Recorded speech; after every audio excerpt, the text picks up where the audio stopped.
Just a heads up, this one is from a couple weeks ago, so there's no confusion. Hello YouTubers, this is the noobifier. On the 10th of November 2023, there was an hour-long Star Citizen Live Ask the Devs UI thing.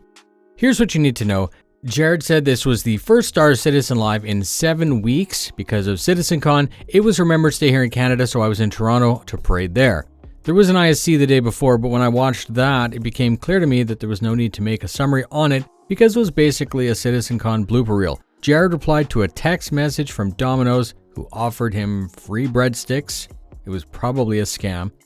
On deck today and for the next following weeks will be a rehash of the panels that were shown at CitizenCon. There was UI Tech, Squadron 42 Tech, and Squadron 42 featured teams. Jared confirmed that there was a new shuffle of team focus during the next 9 to 12 months. As Squadron 42 was polished, more effort towards the PU would be enabled. Some of the team members said that they enjoyed being at CitizenCon, seeing the other panels to see what other teams have achieved. They confirmed there was a big push of long nights to make sure that the demos and the panels were ready as possible. They spoke about the star map reveal and how that was super satisfying and it had been a huge secret. Questions were answered. The UI team confirmed that they're all hoping to roll out features demonstrated before 4.0. Moving Squadron 42 features over to the PU will never be a drop-in process because there are main differences. They confirmed that testing will still be a process. The mobiGlas is still the main player interface despite being 1,000 years in the future. Having all of the data being able to be seen by many is a goal. The Hollow Globe was spoken about and they talked about the movie Prometheus as an example of what that would look like. They spoke about adding a galaxy view scale to the map. The team want this to look like the web-based ARC map. You know, that one, the one that won many awards in 2015.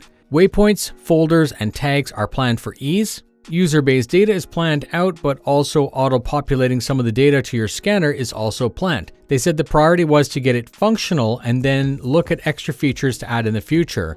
They plan to cross-reference the Galactopedia data onto your map. Multi-leg quantum planning is messy, and they don't have this as part of the current push. It might be approached in the future. Chat asked about players being able to see their own fleet spread out over the star map. They said that it would be possible, but mainly a later goal. And the same is true for friendly locations on the star map. The security map demo showed interior doors opening and closing. They confirmed that this would be visible to anyone, not just the security or the engineering staff. They confirmed that it might be up to you as the captain because this is a sensitive thing. You're allowing people to see components, weapons, and other systems, and you may not want just randos looking at it, so they plan to add required security authorization. Unexplored space will be blank, but for example, if they know of a planet that's out there, you'll still have a placeholder, but it'll be very basic. The bare unknown map would become exposed in greater detail as it was scanned. They have no current plan to remake the landing UI like we had in 2.0, but they said that it was something that they would like to do.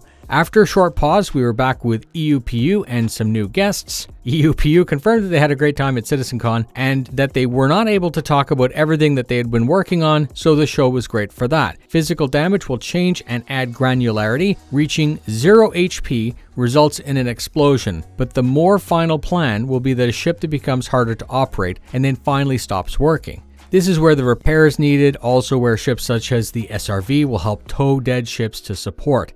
Maelstrom will result in individual parts being blown off, and in case you missed that at CitizenCon, Maelstrom is the entire thing. All of it. The procedural damage tech that's going to be used for ships and buildings. It looks next level. Parts of the stream crashed, and then Jared went to an Ask Disco segment. When he was asked, Disco said he was fine and that he had a great time at CitizenCon. He said the favorite part was the new maps and the UI, and I'm going to stop there for obvious reasons. Thank you very much for spending your time with me. Fly safe, and I'll see you in the verse.